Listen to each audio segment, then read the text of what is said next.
तो मैं केवल उनसे ये कहूँगा कि गाली कोई किसी को ना दे, लेकिन कितनी गालियाँ सवर्ण के जातियों के तो खिलाफ गालियाँ नहीं। हमारे यहाँ तो अहिर को अहिरा कहने में बड़ा आसान होता है, और उन लोगों की जातियों के नाम में तो जी और आदरणीय क्या क्या चलता है। हम चाहते हैं कि जितना सम्मान हम तुम्हारा करें उतना सम्मान हमारा करो। बाबा साहब का विचार है, डॉक्टर लोहिया कहा करते थे जाति तोड़ो। तो हम नहीं खुश हैं इस बात से कि प्रधानमंत्री को गाली दी गई। वो तो एक तो तेली हैं भी नहीं, तेली और घांची में बहुत बुनियादी अंतर होता है। घांची घी के व्यापार से जुड़े हुए लोग हैं, मजबूत लोग होते थे, और बाद में उन्होंने ओबीसी में अपनी जाति जोड़ दी। चलो फिर भी एक फर्जी ही सही, हम इस तरह के डिबेट को मान भी लें, तो उनको तुम तेलिया कहोगे? तेली इंसान नहीं होता। तो जतरा बिगड़ जाए, एक लालू यादव का भाषण जाके देखिएगा कि हम लोग घर से निकलते थे तो ये अमर सब समझा के बैठा रहता था कि तेली न सामने पड़ जाए तो जतरा बिगड़ जाए।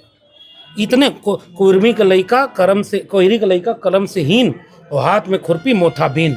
तो यही तो हो रहा था ना कि अब दूध वाला जो दूध बेचने वाला से यूनिवर्सिटी में पढ़ाएगा। मैं यही कह रहा हूँ, ये बाबा साहब के संविधान की देन है। हाँ। ये मंडल आंदोलन की देन है।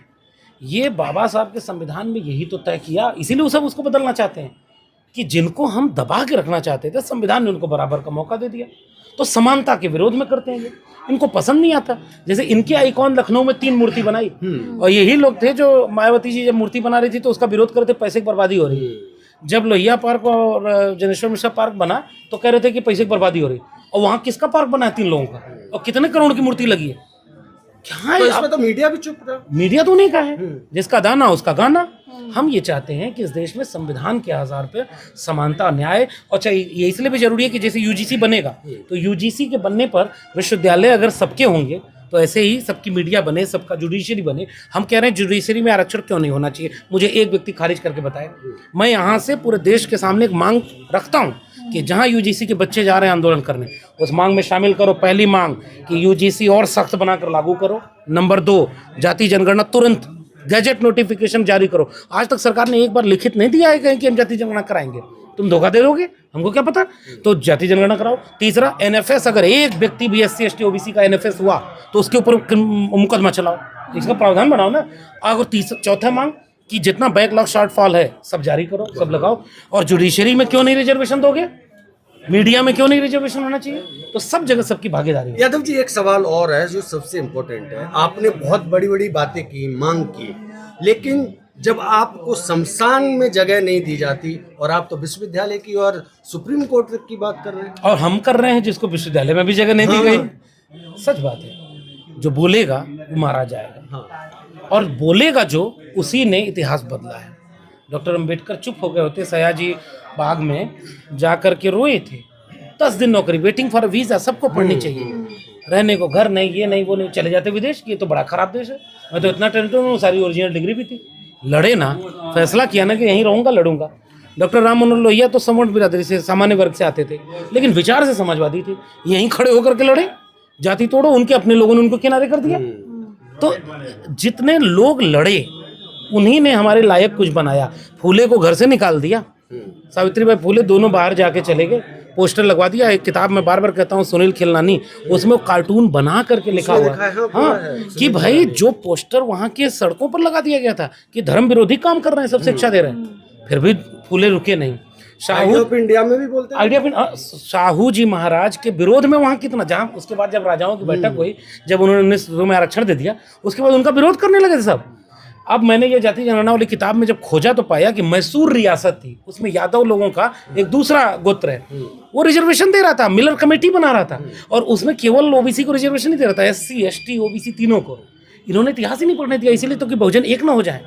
मंडल आंदोलन लागू करने के लिए बसपा ने जो आंदोलन किए थे, 4 लोग उसमें गाजीपुर में मारे गए। क्यों नहीं इसको बताते कि ये हमारी एकजुटता थी। रामविलास पासवान लड़ रहे थे, शरद यादव, मुलायम सिंह यादव, लालू यादव के साथ, कोई कांशीराम, कोई रामविलास पासवान, कोई नीतीश कुमार भी खड़ा था, कोई करुणानिधि भी खड़ा था।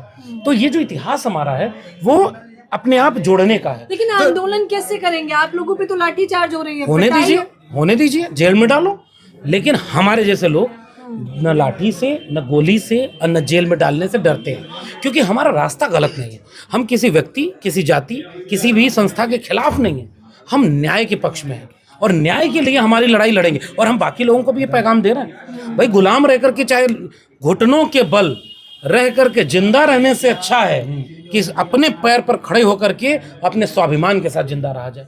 इसीलिए बात ये कहा गया, स्लोगन बहुत है कि गीदड़ की तरह 100 साल जीने से अच्छा है शेर की तरह कुछ ही दिन के लिए जियो। और मैं ये बात उकसा नहीं रहा हूँ, मैं ये इसलिए कह रहा हूँ कि ऐसा जिन जिन लोगों ने लड़ाई लड़ी उसका फायदा हमने लिया है। अगर हमारे पुरखे न लड़े होते तो हम यहाँ तक नहीं पहुँच पाते। 25 साल बाद हमारे आने वाली नस्लें जब पूछेंगे कि तुम्हारे सामने यूजीसी बर्बाद हो रही थी, तुम्हारे सामने संविधान बर्बाद किया जाता, आरक्षण खत्म किया जाता, जुडिशरी में तुम्हारे लोग जा नहीं रहे थे, पूरा देश तुम कर क्या रहे थे, मैं कहूँगा ना कि कम से कम मैं सड़क पर किताब लिख करके और आंदोलनों में खड़े होकर के उसका विरोध कर रहा था।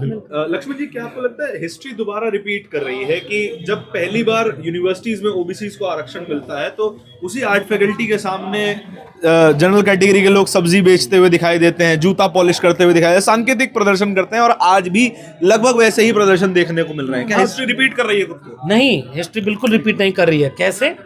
मंडल के समय तो SC ST OBC बहुत कम थे कैंपस में, कम थे। 2 किताबें, अब एक तो मैं अपनी किताब बोल दूं, मैंने 3 चैप्टर मंडल आंदोलन पे लिखे हैं। सड़क पर उतर गए आंदोलन करने, क्रांति चौक बनाया था और वहां पर पूरा मंडल विरोधी आंदोलन का गढ़ था, DU, JNU और एम्स। आज उन सब जगह पर बहुजन लोग इतने पहुंच गए हैं कि वो हिस्ट्री तो रिपीट नहीं करेंगे, नंबर 1। नंबर 2 ये है कि हाँ, कोशिश सत्ताधारी दल की, कोशिश वर्चस्वशाली समूहों की यही है कि वे जैसे मंडल का विरोध किए वैसे इनका भी विरोध कर दे। एक बात और जोड़ दूं, ये केवल यूजीसी तक रुकेगा नहीं। आपने पूरे देश में डिबेट क्या की कि समानता जब संविधान से आ गई तो असमान नीति क्यों बना रहे हो, जाति के आधार पर बांट के रहो। कल को इसी तर्क से कहेंगे SC ST एक्ट क्यों बनाया जाति के आधार पर, फिर कहोगे कि रिजर्वेशन जाति के आधार पर क्यों दे रहे हो। ये तर्क आगे बढ़ेगा, लेकिन मंडल वाला दौर नहीं है। उस समय मीडिया में हमारे लोग नहीं थे, आज सोशल मीडिया है ना। उस समय तो अखबार लिख रहा था कि मंडल में पूरा देश जल रहा है, आज तो आपके जरिए पूरा देश देख रहा है। मीडिया हमें नहीं दिखाएगा, टेलीविजन चैनल।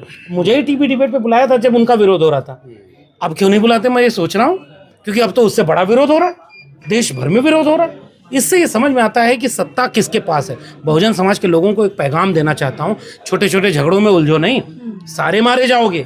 विश्वविद्यालय बचाना है तो दूसरा साथ नहीं दे रहा, वो पॉलिटिकल पार्टी के चक्कर में दोनों एक नहीं हो रहे। समाज में तो एक हो जाओ, चलो पॉलिटिकल लड़ाई जब लड़नी होगी तो अलग अलग लड़ लेंगे, समाज में तो एक हो जाओ, वरना किसी का बचाने लायक कुछ बचेगा नहीं। ये मेरा पैगाम है। Thank you.